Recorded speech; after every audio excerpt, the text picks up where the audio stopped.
Hi, I'm John Craven with BevNet, and today I'm here in Oxnard, California at the offices of Kevita, and I'm joined by Bill Moses. Thanks for having me up here. Nice to be here. So you guys have a lot going on right now. You've got a new product line, some new capital. Can you give us kind of just a high-level update of what's going on with Kevita? Well, we're growing. So we're growing our core line. We've got some capital from SPK and some existing investors, approximately $6 million, to continue to build out the Kevita line and do some more marketing nationwide and some intense marketing locally as well. So we're doing that, and we're coming out with some more SKUs on the core line, on the Kevita Sparkling Probiotic line. And as well, we've come up with some new innovation to come out with a line of kombuchas. And I guess as far as kombucha goes, I mean, you guys sort of started out almost as maybe not the anti-kombucha, but it was kind of an alternative to kombucha. How do you position a kombucha line as part of that now? Yeah. Well, it all comes under digestive health. Kevita has its non-dairy kefir ferment that's high in probiotics. Then you have the kombucha as well, which is really good for your digestion. So we felt like it came under the architecture of our brand.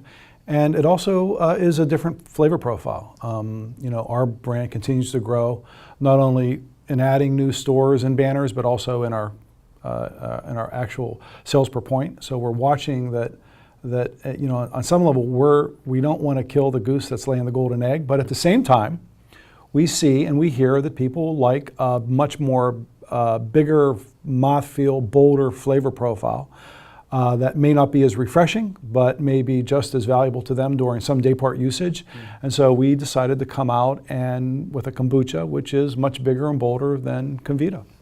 And in terms of, just the probiotic kind of digestive health, beverage category, is that something that you think is kind of at a point where it can go into conventional and sort of really be successful there? Or, is this still sort of bleeding edge stuff from your perspective? Well, I know that as it relates to Kevita and as it relates to one brand in kombucha, it is the success in conventional is proven. Sure.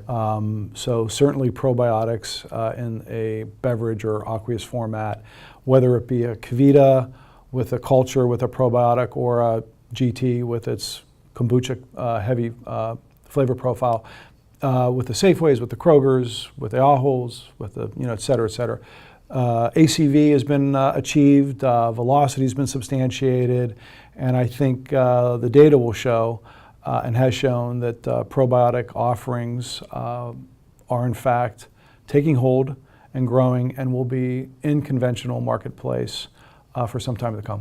And in the long term, is that where, the growth really, comes from? Or, where do you see this going in sort of, say, like 3 years?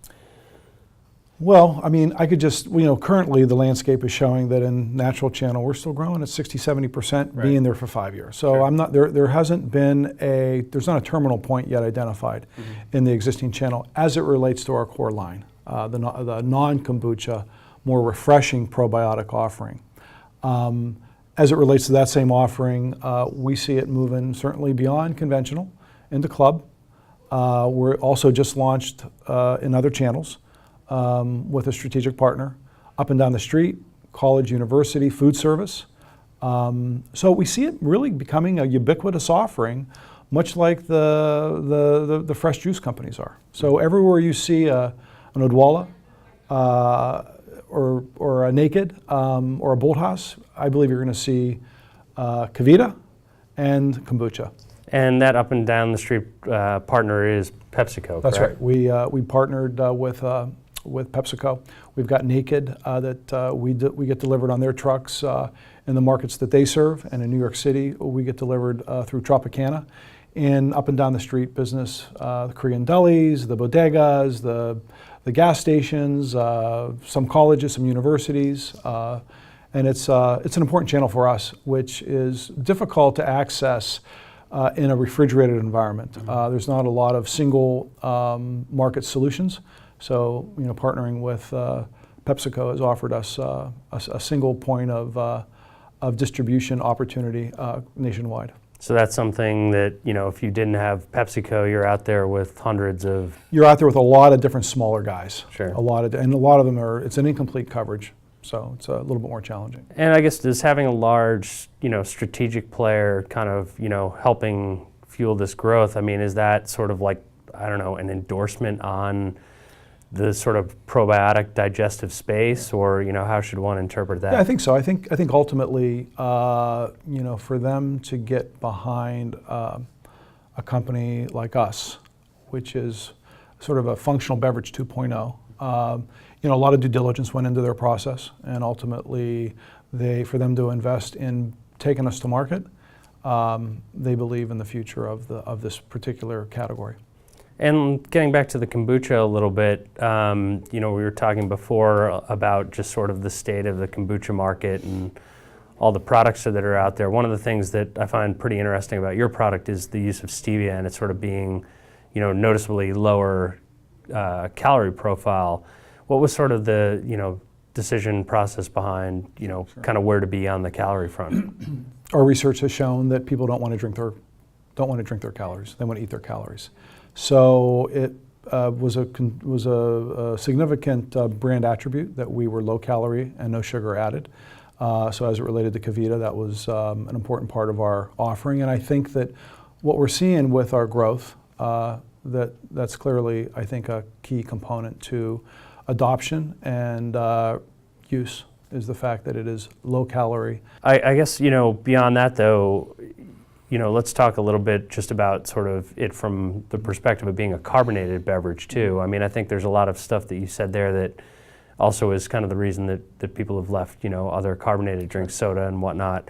Do you see an opportunity for, your product line to kind of fill a void where, or maybe not fill a void, but, sort of peel away customers from other carbonated lines? Or Well, I don't know if we're going to peel away customers, but I think we're offering the customers that have already been peeled away an opportunity to have something healthy and refreshing in a format that doesn't compromise their health. So yeah, absolutely. I think longer term, we're looking at ways of how do we really get this to be adopted in a keg program, in a fountain program. So I think the opportunity to move into that growing vacuum, that being the loss of the carbonated beverage space, is very real and very much on our mind. And I think that's also what PepsiCo is looking at as well as they begin to distribute us. Yeah, well, that was going to be my next question, so there you go. I guess as far as the capital raise goes, I think this is your fourth round? We've had a lot of different small rounds, but it was probably our fourth large institutional round, yeah. So I guess at this stage, the company's been around a couple of years. Where does capital like that get deployed? And I guess I'm kind of asking that, partially for other companies that are out there too at that, Yeah, I think in order to raise a Series D round, you have to show, first off, that you have a value proposition where there is a lot of pull and that it isn't pipeline fill. Two, you got to substantiate that, in fact, you got a cost of goods model that is compelling so that you actually have contribution margin, which we've done. I think three, you have to realize that you have to be pretty close at our stage to break even without having to go for additional capital. And so the purpose of this capital wasn't for necessarily to get to break even. It was really to launch a marketing intensive. And of course, we hired former Zico VP of marketing, Bill Lang, to come on board to really drive that marketing process. Because now we're at a point where it's all about marketing. To move from a $25 million to a $50 million brand, it's about marketing dollars and getting more awareness and more trial and more pull, which marketing dollars will do. All right, Bill. Well, thank you very much for your time, and best of luck. Thank you so much. Appreciate it.